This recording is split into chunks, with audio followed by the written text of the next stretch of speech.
먼저 6장 1절 읽겠습니다. 이스라엘 자손들로 말미암아 여리고는 굳게 닫혔고 출입하는 자가 없더라. 여호와께서 여호수아에게 이르시되 보라, 내가 여리고와 그 왕과 그 사들을 내 손에 넘겼다. 너희 모든 군사는 그 성을 둘러 성주위를 매일 한 번씩 돌되 엿새 동안 그리하라. 일곱 양각 나팔을 잡고 언약궤 앞에서 나아갈 것이요, 일곱째 날에는 그 성을 7번 돌며 그 제사장은 나팔을 부르시리라. 제사장들이 양각 나팔을 길게 불어 그 나팔 소리가 너희에게 들릴 때에는 백성은 다 큰 소리로 외쳐 부를 것이라. 그리하면 그 성벽이 무너져 내리리니 백성은 각기 앞으로 올라갈지라 하시매, 내 아들 여호수아가 제사장들을 불러 그들에게 이르되 너희는 언약궤를 메고 제사장 7은 양각 나팔을 7 잡고 여호와의 궤 앞에서 나아가라. 또 백성에게 이르되 나아가서 그 성을 돌되 무장한 자들이 여호와의 궤 앞에서 나아갈지니라 하니라. 여호수아가 백성에게 이르기를 마침에 제사장 7은 양각 나팔 7을 잡고 여호와 앞에서 나아가며 나팔을 불고 여호와의 언약궤는 그 뒤를 따르며 그 무장한 자들은 나팔 부는 제사장 앞에서 행진하며 후군은 궤를 뒤를 따르고 제사장들은 나팔을 불며 행진하더라.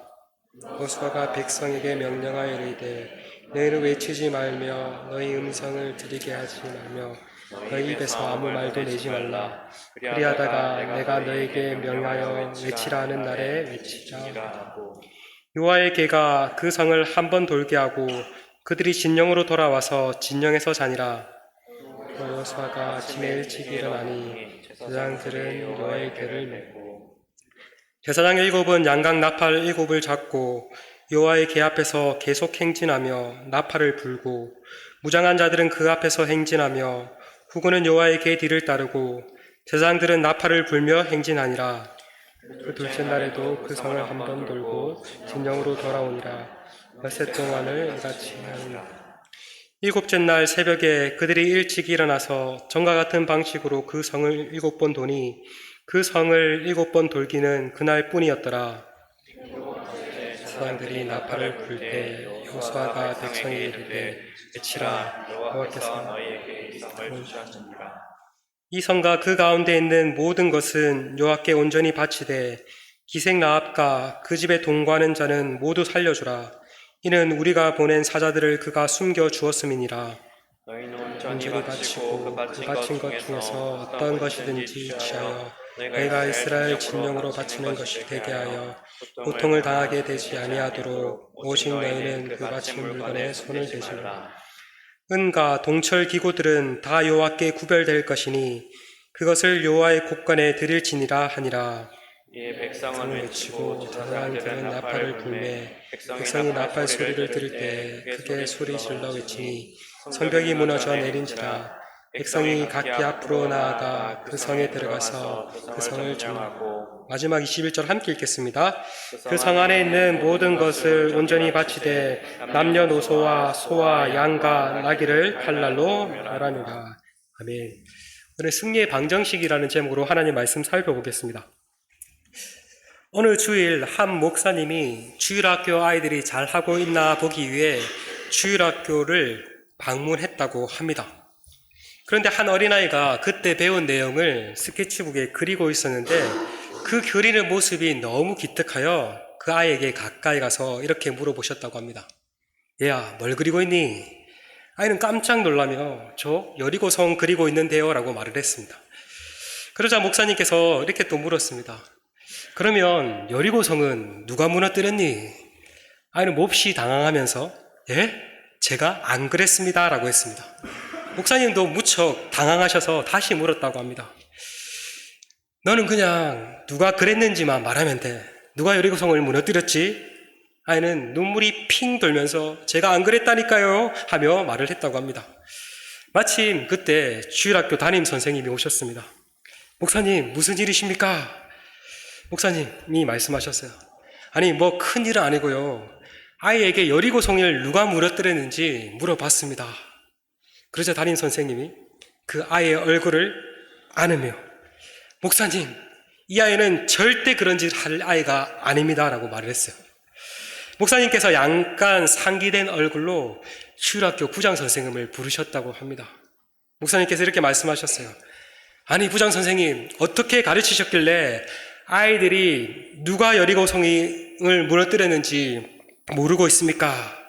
그저 부장선생님, 고개를 숙이고 있는 아이를 안고 있는 담임 선생님과 울고 있는 아이를 보면서 이렇게 말했다고 합니다. 목사님, 하여튼 뭔가 무너진 것 같은데 제가 잘 처리할 테니 걱정하지 마십시오. 이 이야기는 아마도 실제 있었던 이야기라기보다 재미를 위해서 누가 지어낸 이야기일 것입니다. 그렇다면 여러분, 과연 여리고성은 누가 무너뜨렸을까요? 자, 오늘 말씀을 통해서 함께 살펴보길 원합니다. 지난 시간 모세가 죽고 여호수아가 이스라엘의 지도자가 된 이야기를 살펴보았습니다. 기억나시나요? 이 모세가 누굽니까? 모세는 이스라엘 백성들을 이끌고 이집트에 나왔고 또 광야 40년 동안 이스라엘 백성들을 잘 이끌었던 지도자였습니다. 이제 광야 생활이 끝나고 가나안 땅을 눈앞에 두고 있었습니다. 그런데 모세가 죽었습니다. 모세가 죽고 그에 이어서 여호수아가 이스라엘의 지도자가 되었습니다. 이제 여호수아는 모세를 대신해서 이스라엘 백성들을 이끌고 가나안 땅에 들어가서 가나안 사람들과 전쟁을 치르고 그 땅을 점령해야 했습니다. 많은 백성들을 이끄는 것도 쉽지 않은데 오합지졸 이스라엘 백성들을 이끌고 전쟁을 하고 그 땅을 차지하려고 하니 여호수아의 마음은 매우 두려웠을 것입니다. 근데 하나님께서는 이런 여호수아의 마음을 너무나도 잘 아셨던 것 같아요. 하나님께서 이런 여호수아에게 두려워하지 말라라고 말씀하시며 강하고 담대하라고 말씀하셨어요. 여호수아야, 두려워하지 말라. 강하고 담대하라. 그래서 한 번만 말하신 것이 아니라 무려 3번이나 강하고 담대하라고 말씀하셨어요. 하나님께서는 모세와 함께 한 것처럼 내가 너와 함께 할 거니까 두려워하지 말고 강하고 담대하라고 말씀하셨습니다. 그런데 이제 오늘 말씀은 여호수아가 이제 드디어 이스라엘 백성들을 이끌고 가나안 땅에 들어가 치를 첫 번째 전쟁에 관한 이야기입니다. 이스라엘 백성들이 치를 첫 번째 전쟁의 도시는 바로 그 유명한 여리고입니다. 여리고 이름 들어봤죠? 예, 우리에게 매우 익숙한 성이죠. 이 여리고 한번 사진 한번 보여주시겠어요? 자, 이 여리고 성은 이스라엘 백성들이 아직 아닙니다. 자, 이 가나안 땅인데 이스라엘 땅인데 팔레스타인 땅인데 우리나라 강원도 크기만 하다고 합니다. 이 여리고는 팔레스타인의 정중앙에 위치해 있었습니다. 기후도 온화하고 또 오아시스도 있고 주요 길목에 있어서 오래전부터 많은 사람들이 이곳에 모여 살았다고 합니다. 실제로 고고하게 발굴에 따르면은 이 여리고성은요, 넘겨주시겠어요? 자, 이렇게 성벽으로 둘러싸여 있는데 성벽이 한 개가 아니라 상부와 하부 2개의 성벽으로 이루어져 있었다고 합니다. 이 기울기가 있는 비탈길에 이렇게 2개의 성벽으로 되어 있으니까 쉽게 점령할 수 있었을까요? 없었을까요? 쉽게 점령할 수 없었습니다. 그래서 이 여리고는 그때 정말 아무도 점령할 수 있는 난공불락의 성이었습니다.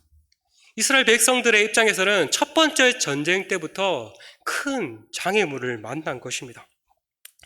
여리고 사람들은 이스라엘 백성들이 가까이 왔다는 소식을 듣고 성의 문을 굳게 잠궜습니다. 여리고 사람들은 하나님께서 이스라엘 백성들을 통해서 어떻게 일하셨는지를 익히 듣고 잘 알았습니다. 하나님께서 이스라엘 백성들을 이집트에서 나오게 하셨을 뿐만 아니라 그 홍해를 가르게 하신 일, 또 요단 동쪽에서 또 왕들을 물리치게 하신 일들을 다 듣게 되었습니다. 그런데 그런 이스라엘이 자신들의 코앞에 이르렀으니 너무나도 두려웠습니다. 그러나 한편 그들을 안심시키는 것이 있었습니다. 바로 이중 성벽으로 둘러싸인 자신들의 성읍이었습니다. 성문만 굳게 닫고 버티기만 하면은 이스라엘이 포기하고 지나갈 것이라 생각했습니다. 이렇게 여리고 성문이 굳게 닫혀 있을 때 하나님께서 여호수아에게 말씀하십니다. 보라, 여호수아야, 여리고와 여리고 왕과 용사들을 내가 내 손에 넘겨 주었다. 말씀은 무슨 말입니까? 이미 싸우기도 전에 승리를 주시겠다는 말씀입니다. 승리는 여호수아 너 거야 라고 말씀하신 것입니다. 그런데 하나님께서 여리고 성을 어떻게 무너뜨릴 방법을 또 구체적으로 알려주십니다. 그 구체적인 방법이 무엇입니까? 그저 여리고 성을 매일 하루에 한 바퀴씩 6일 동안 돌고 마지막 7째 날에는 7번 돌라고 말씀하십니다. 여러분, 그러면 총 몇 번 돌라는 말씀이죠? 6일 동안 하루에 한 바퀴 6번 돌고 마지막 7째 날에 몇 번? 7번 도니까 총 몇 바퀴를 돌아야 되죠? 13바퀴입니다. 예.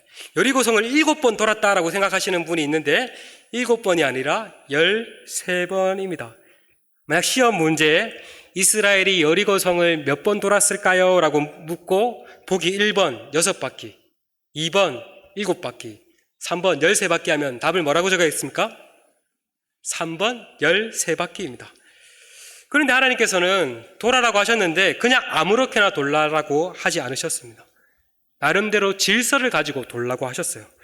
군인들이 제일 앞장서고 그 뒤에 나팔을 들고 있는 7명의 제사장이, 그 뒤에는 언약궤를 맨 제사장이, 그 뒤에는 마지막으로 군인들이 이렇게 순서를 따라서 여리고성을 돌라고 말씀하셨습니다. 자, 헷갈릴 것 같아서 이렇게 도표를 준비했습니다. 가장 먼저 무장한 군인들이, 그 다음에 뿔나팔을 들고 있는 7 제사장이, 그 다음에는 하나님의 임재를 상징하는 언약궤를 들고 있는 제사장이, 마지막에는 군인들이 돌라라고 말씀했습니다. 성경에는 이스라엘 백성들이라고 하는데 그 모든 백성이 다 돈 게 아니라 이스라엘의 무장한 군인들을 가리키는 것입니다. 이렇게 6일 동안 6번 돌고 마지막 7일 때 7번 다 돌고 하나님께서는 나팔을 부르는 제사장의 나팔을 뿌 하고 길게 불면 그 소리를 듣고 이스라엘 백성들이 큰 소리로 외쳐라. 그러하면은 여리고성이 무너질 것이라고 말씀하셨습니다. 여러분, 이 말을 들으면 어떻습니까? 상식적으로 이게 말이 됩니까? 말이 안 되죠. 너무나 우습습니다. 아니, 성을 무너뜨리려면은 성문이나 성벽을 부수는 데 쓰는 공성태를 이용하거나 성을 향하여서 대포라도 쏘아야 하지 않습니까? 그런데 그런 방식이 아니라 성 주위를 돌면은 무너질 것이라니 너무나도 말이 안 되어 보입니다. 여러분이 만약에 여호수아였다면은 이 말을 듣고 어떤 마음이 들었겠습니까? 저는 아마 그 말을 들었을 때 하나님이 장난하시나 는 생각이 들었을 것 같습니다. 아마 잘 믿기지가 않았을 것 같습니다. 이처럼 여리고성을 무너뜨리는 일은 어떻게 보면은 너무나 쉬운 일입니다. 전쟁을 할 필요 없이 그냥 돌기만 하면 되니까 너무나 쉬운 일입니다. 근데 너무나 쉬운 일이기 때문에 사실 너무나도 어려운 일이었습니다.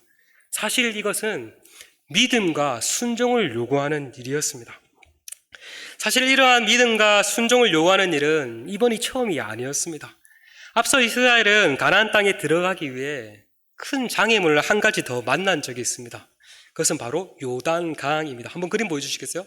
자, 이 그림에서 보는 바와 같이, 자, 북쪽에 보면은 갈릴리 호수가 있고 남쪽에는 사해가 있는데 그 사해를 흐르는 강이 요단강입니다. 근데 이스라엘 백성들이 이제 요단 동쪽 편에 있었어요. 이렇게 요단강 동쪽 편에 있었어요. 자, 이 요단 동쪽 편에 이제 다 점령하고 이제 여리고를 점령하기 위해 이제 요단강을 건너가야 했습니다. 그런데 이스라엘이 요단강을 건너려고 할 그때는 요단 강물이 엄청나게 불어나서 철철 넘치는 시기였습니다. 인간적인 힘으로 건너갈 수 없었습니다. 근데 이때에도 하나님께서 요단강을 건너는 방법을 알려주셨어요. 그것은 바로 언약궤를 맨 제사장들의 발이 요단강에 잠기면은 요단강이 멈추고 건너가게 될 것이라고 말씀하셨습니다. 이것도 믿음과 순종을 요구하는 것이었습니다. 여호수아는 이 사실을 이스라엘 백성들에게 전하였고 그대로 순종했습니다. 그래서 언약궤를 맨 제사장들의 발이 한번 저희 초등부에 올라온 친구들을 위해서 그림을 한번 준비했어요. 자, 이렇게 요단강이 철철 흘러 넘치고 있어요. 1학년들 잘 보세요. 철철 흘러 넘치고 있어요. 하나님께서 어떻게 하면 이 요단강이 끊어지겠다고 말씀하셨죠? 누가? 언약궤를 맨 제사장의 발이 요단강에 닿으면은 요단강이 끊어질 것이라고 말씀하셨어요. 엄청난 믿음이죠. 자칫하다가 믿음이 없으면은 그냥 반갑다고 죽을 수 있잖아요. 엄청난 믿음을 요구했어요. 근데 진짜 언약궤를 맨 제사장들의 발이 요단강을 발자 한 번 더 눌러주세요. 놀랍게도 요단강이 물이 끊어지고 마른 땅이 나타나고 한 번 더 눌러주세요. 이스라엘 백성들이 이렇게 건너갈 수 있었습니다. 신기하죠. 이처럼 마찬가지로 여리고라는 장애물 앞에 하나님은 또다시 믿음과 순종을 요구하십니다. 하나님 알려주신 방식을 믿고 순종하면은 누가? 하나님께서 여리고를 무너뜨리겠다고 말씀하셨습니다. 그렇다면 여호수아는 어떻게 반응을 했을까요? 어떻게 반응했겠습니까? 의심했겠습니까? 아니면 믿음으로 반응했겠습니까? 놀랍게도 보니까 여호수아는 엄청난 믿음의 사람이었던 것 같아요. 이 하나님의 말씀을 믿고 이스라엘 백성들에게 즉각 순종하도록 합니다. 이렇게 여호수아의 명령이 떨어지자 이제 행진이 시작됩니다. 무장한 군인들이 가장 먼저 앞장섰고 그 뒤에 나팔을 든 7 제사장이, 그 뒤에 언약궤를 맨 제사장이, 마지막으로 군인이 이렇게 행진을 했습니다. 첫째 날 그저 여리고성을 한 바퀴 돌고 집으로 돌아가서 잤습니다. 둘째 날, 셋째 날, 넷째 날, 다섯째 날, 여섯째 날, 하루에 한 바퀴씩 6바퀴를 돌고 그냥 돌아갔습니다. 여러분, 이것을 본 여리고 병사들이 위에서 박지 않겠습니까? 어떤 마음이 들었겠습니까? 저것들 뭐하노 하며 생각하지 않았겠습니까? 쳐들어오려면 쳐들어오지, 쳐들어오질 않고 계속 그냥 성을 돌기만 하고 나팔을 분다니까 좀 뭔가 이상하다라고 동기 아닌가 싶었을 거예요. 그런데 아마도 이 성벽을 두는 이스라엘 백성들도 믿음으로 돌고는 있지만 진짜 이렇게 돌다가 성벽이 무너질까 하는 의심도 들었을지도 모르겠습니다. 드디어 7번째 날이 되었습니다. 7번째 날에는 몇 번 돌라고 말씀하셨죠? 7번 돌라고 말씀하셨습니다. 성경에서 7은 완전수를 가리킵니다. 7일째에 7바퀴를 돈다는 것은 완전한 순종을 의미합니다. 하나님께서는 이스라엘 백성들에게 완전한 순종을 요구하셨고 이스라엘 백성들은 완전히 순종합니다. 이번에도 한번 그림 보여주세요. 제가 그림 잘 안 보여주는데 중학교 1학년들을 위해서 보여주는 거예요. 자, 이스라엘 백성들이 이제 질서를 따라 7일째 되는 날에 여리고성을 7바퀴 돌았습니다. 7바퀴를 다 돈 뒤에 나팔을 든 제사장들의 나팔을 뿌 하고 길게 불었습니다. 이때 여호수아가 이스라엘 군대를 향해 이렇게 외쳤습니다. 여호와께서 이 성을 너에게 주셨다. 이 성의 모든 것은 여호와께 온전히 바치고 기생 라합과 그의 가족은 살려줘라. 그러자 이스라엘 백성들은 와 하고 외쳤고 놀랍게도 그 든든한 여리고성이 무너졌습니다. 자, 우리 한번 실제로 한번 해보면 좋겠죠. 제가 초등부 아이들에게 설교를 할 때는 한번 실제로 해보니까 아주 실감이 나더라고요. 나중에 PPT 딱 와 하면 한 번 더 눌러주시면 됩니다. 아시겠죠? 자, 한번 해볼게요. 졸리죠? 자, 이제 7번 다 돌았어요. 자, 제가 나팔을 불고 외쳐라 하면 여러분이 와 하고 외치면 돼요. 알겠죠? 떠나가도록 외치면 돼요. 안 외치면 안 무너질 거예요. 아시겠죠? 자, 이제 7바퀴 다 돌고 뿔나팔을 불겠습니다. 뿌! 자, 이스라엘 백성들아 외쳐라! 아니야. 이래가지고는 여리고성이 무너질러 가다가 다시 이렇게 세워질 것 같아요. 자, 여호와께서 너에게 성을 주셨다면 이제 외치면 됩니다. 여호와께서 너에게 성을 주셨다 외쳐라! 넘겨주세요. 한 번 더 넘겨주세요. 자, 예, 진짜 무너졌죠. 아, 예. 여리고성이 무너져서 박수 쳐야 되는 거 아닙니까? 예, 예, 예. 예, 진짜 이스라엘 군대가 외쳤고 놀랍게도 그 초롱성과 같은 여리고성이 순식간에 무너져 버렸습니다. 여러분, 누가 여리고성을 무너뜨리신 걸까요? 이스라엘 백성들이요? 아니에요.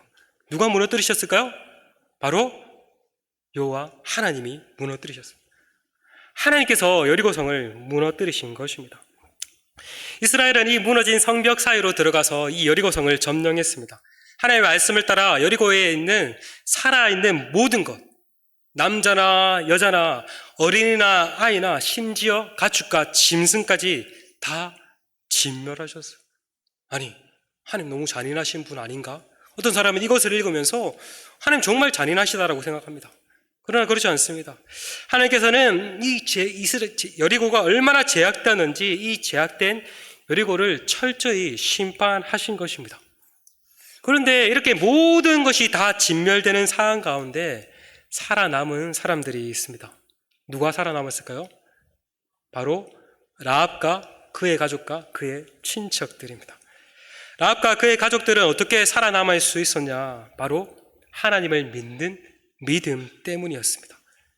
히브리서 11장 31절은 이렇게 말을 합니다. 우리 한번 읽어봅시다. 시작. 믿음으로 기생 라합은 정탐꾼을 평안히 영접하였으므로 순종하지 아니한 자와 함께 멸망하지 아니하였도다. 예. 여기 보면 우리말 성경에는 기생 라합이라고 되어 있는데 정확하게 말하면 기생이라기보다는 몸을 파는 창녀입니다. 창녀. 이 라합은 여리고에서 몸을 파는 여자였습니다. 정말 신분적으로 가장 낮은 자였습니다. 그런데 이 라합 또한 하나님께서 하신 일을 들었습니다. 그런데 그것을 듣고 마음의 문을 굳게 닫은 것이 아니라 마음의 문을 활짝 열고 하나님 편에 서는 것을 선택했습니다. 이스라엘 정탐꾼이 자신의 집에 왔는데 정탐꾼을 몰래 숨겨주고 살려주고 그로 인해서 모두가 심판받는 가운데 그와 그의 모든 가족이 살 수 있었던 것입니다. 한 사람의 믿음으로 말미암아 온 가족이 구원을 얻게 된 것입니다.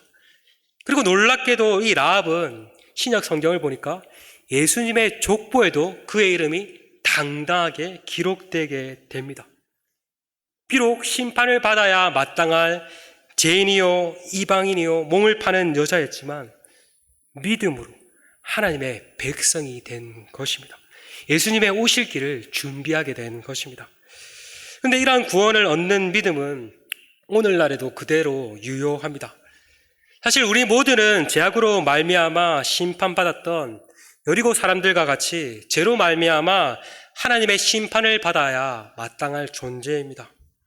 그런데 우리가 심판을 받고 진멸을 당해야 되는데 우리 대신 심판을 당하신 분이 있습니다. 바로 예수님이십니다. 우리가 죄로 인해 심판을 받아 마땅하나 죄가 없으신 예수님께서 우리 대신 십자가에서 심판을 받으셨습니다. 예수님께서 십자가에서 우리 대신 진멸당하셨습니다. 하나님은 예수님을 믿는 자들을 심판에서 구원하실 것을 말씀하셨습니다. 라합이 믿음으로 구원을 얻었듯이 우리 또한 예수님을 믿는 믿음으로 구원을 얻을 수 있습니다. 성경은 이렇게 말합니다. 주 예수를 믿으라. 그리하면 너와 내 집이 구원을 얻을 것이니라. 여러분, 성경은 마지막 때에 반드시 하나님의 심판이 있을 것이라고 말씀합니다. 우리가 고백하고 있는 사도신경에 예수님께서 살아있는 자와 예수님이 오실 때 살아있는 자든 예수님이 오실 때 죽은 자든 산자와 죽은 자를 심판하러 다시 오실 것이라고 말씀하십니다. 어떻게 이 하나님의 심판에서 피할 수 있겠습니까? 어떻게 피할 수 있을까요? 하나님께서 제시해 주신 구원은 자 예수님을 믿을 때 가능합니다. 우리는 예수님을 믿음으로 구원을 얻을 수 있습니다. 저는 이 마지막 때 여러분 모두가 구원을 얻기를 소망합니다. 그때 가서 내가 그 사실을 몰라서 안 믿었다고 슬피 울며 이를 가는 일이 없기를 소망합니다. 여러분, 라합이 특별한 관계 아니라 하나님을 믿는 믿음으로 구원을 받았듯이 우리도 마찬가지입니다. 우리가 어떤 일을, 대단한 일을 행해서 구원을 얻는 것이 아니라 하나님이 제시해 주신 예수님을 믿음으로 구원을 얻을 수 있습니다. 그러므로 여러분은 예수님을 믿어야 합니다. 그렇다면 예수님을 믿고 구원을 얻은 사람들은 또 무엇을 해야 할까요? 아직도 하나님을 알지 못하고 예수님을 믿지 않는 사람들에게 예수님을 전해야 합니다. 그래서 그들 또한 하나님의 그 심판에서 건짐을 받도록 해야 합니다. 이것이 진정으로 사람을 살리는 것이고 진정으로 사랑을 실천하는 일일 것입니다. 어떤 사람들 중에 이 말씀을 잘못 적용하는 사람이 있어요. 실제로 우리나라에서 서울에 있는 한 절에 가가지고 이제 절을 무너뜨려야지 하면서 뭐 그런 마음으로 했는지 모르겠어요. 절에 진짜 이게 절을 돌았다고 합니다. 그래서 엄청나게 기독교인들이 욕을 많이 먹었다고 해요. 뭐 절에 있으면 절을 돌라는 말이 아닙니다. 대적기도 하면서 그런 것을 말을 하는 것이 아닙니다. 오히려 우리는 그들을 불쌍히 여김으로써 아직도 하나님을 알지 못하는 자들에게 나아가 예수님을 전해야 합니다. 그럴 때 여러분을 통해서 심판 아래 놓인 사람들이 예수님을 믿음으로 구원을 얻을 수 있을 것입니다. 바라기는 우리도 정말 예수님을 참으로 믿을 뿐만 아니라 아직도 예수님을 믿지 않는 사람들에게 나아가 예수님을 전함으로 나도 구원도 얻고 다른 사람도 살리는 우리 모두가 되었으면 좋겠습니다. 아멘. 나아가 우리에게 또 끝나지 않는 전쟁이 있다는 사실을 또 기억해야 합니다.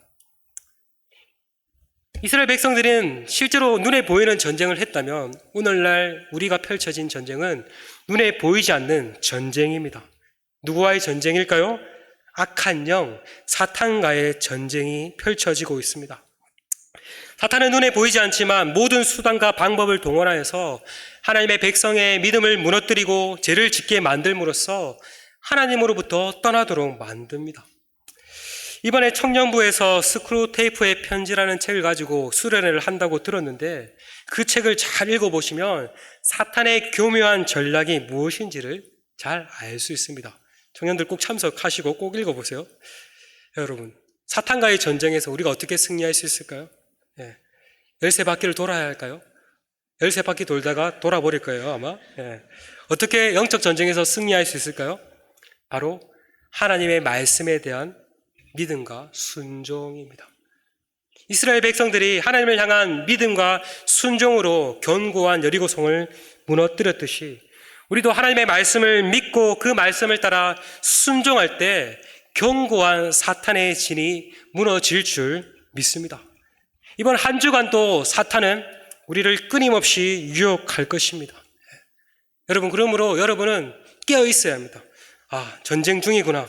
그래서 하나님의 말씀 이번 한 주도 붙잡고 말씀에 따라 순종함으로써 영적 전쟁에서 승리하여 승리의 찬송을 부르는 우리 모두가 다 되었으면 좋겠습니다.